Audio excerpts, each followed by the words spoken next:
With the launch of the Infinix Hot 40 series earlier than expected, all everyone can expect to see is a new and improved design. The Hot 40i gives us all the details about this series, and honestly, this is rather frustrating. If it doesn't annoy you how Infinix, Tecno and Itel keep repackaging the same phones and launching them as new ones, it does make me feel bad. Not that the Infinix Hot 40i is bad per se, but the specs here are not much different from the Infinix Smart 8 and the Tecno Pop 8. The storage variant that I have here is the 128GB of internal storage and 8GB extended memory. The price of this variant is 110,000 naira. Among the features you will find in this phone is the magic ring, known to some as the dynamic bar. It looks like the dynamic bar is here to stay and there is nothing we can do about it. For now, I don't like the way the dynamic bar looks. What it does is hold a few notifications. Maybe if Infinix upgrades it in the future and makes it more responsive, we can all get used to it. For example, when the display is off and you receive some notifications, imagine that the dynamic bar can display the icon of the app from which the notification came. Imagine that the dynamic bar can display weather condition and be responsive enough to change position when the phone's orientation is changed. These are some of the small upgrades that can be made on the dynamic bar because the current version has no use. Everything inside is already in the usual notification. The Hot 40i is powered by a UNISOC T606 processor and features a 50MP main camera. The selfie camera is 32MP. I think we might have some problems with these specs. First, the Hot 30i, which is the predecessor of this phone, comes with the same processor.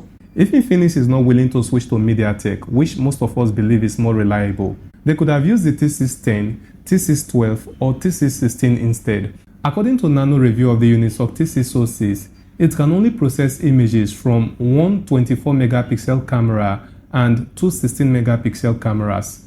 I doubt that the 50MP camera sensor here can produce pictures that will reflect the camera resolution. In a future video, I will compare this camera with another camera with a better processor.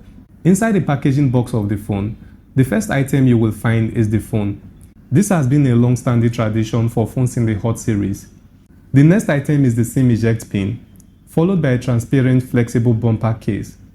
Then there is an 18W charger, a Type-C cable, and an earpiece.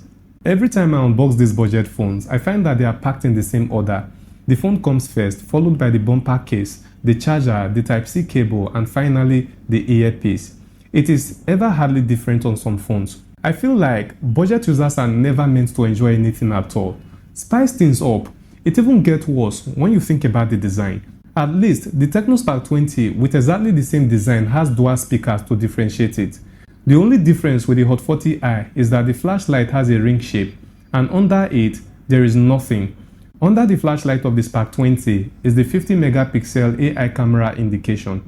The Hot 40i has a side fingerprint scanner and a SIM tray that supports dual SIM cards and a memory card.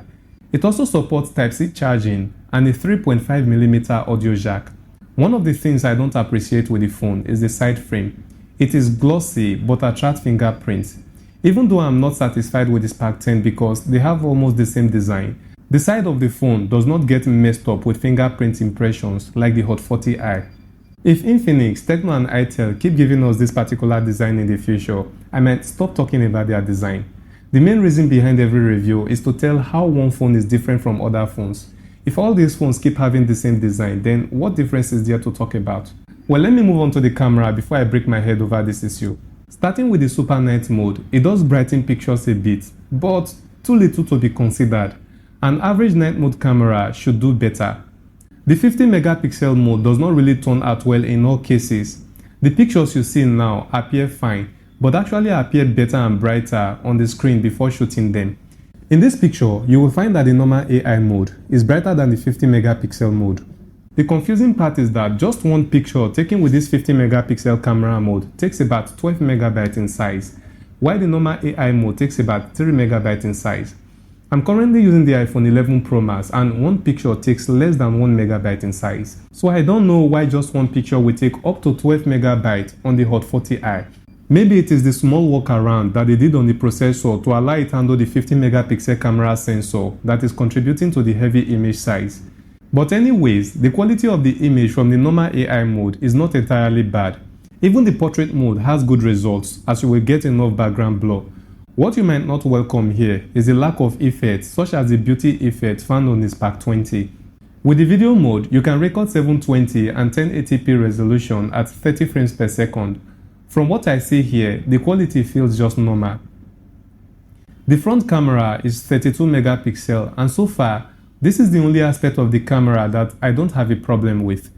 The front camera records videos in both 720 and 1080 pixel resolution at 30 frames per second. Check it out.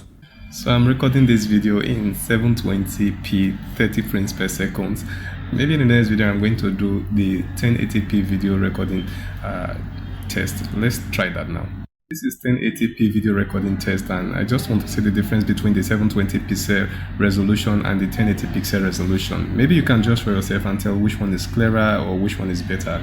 I don't really think you will see the difference because you might probably be watching this video from a smaller screen, so it will be difficult for you to tell the difference. But all the same, you might spot something, so let's see. The pictures are somewhat sharp and clear, and the portrait mode does a nice job, even though it does not allow for manual focus. Moving on to the performance, I don't know if this is too early to mention, but I noticed a little lagging. I noticed this while I was using the 50 megapixel camera mode. After taking a picture, the phone gets stuck for about a second or two. Then, when I go to the gallery to access the picture, it gets frozen for another 1 or 2 seconds. Maybe this is happening because of the relatively large file of the 50 megapixel pictures, and the phone needs 1 or 2 seconds to load it up. Aside from this little experience, everything else looks okay. Scrolling is smooth, opening application is fast, and multitasking didn't bring any real issue. But I cannot guarantee that this phone will continue to run flawlessly after installing few games in the future.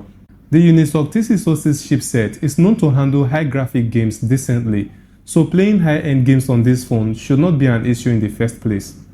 Hot 40i has an IPS display of 720 by 1612 pixel resolution with a punch hole camera.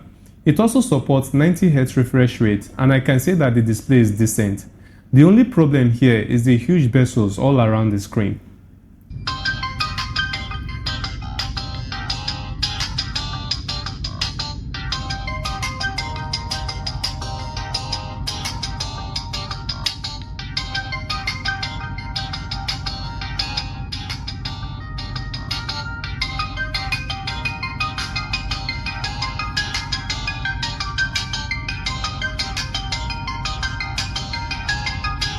For now, the battery drain is normal and the charging speed is okay. If I'm looking to buy a phone and my budget is around 120,000 naira, my first option will be the Redmi 13C and my second option will be the Tecno Spark 20. Let me know what you think in the comment section below. Click this video to watch the full review of the Tecno Spark 20, or click this video to watch the full review of the Redmi 13C.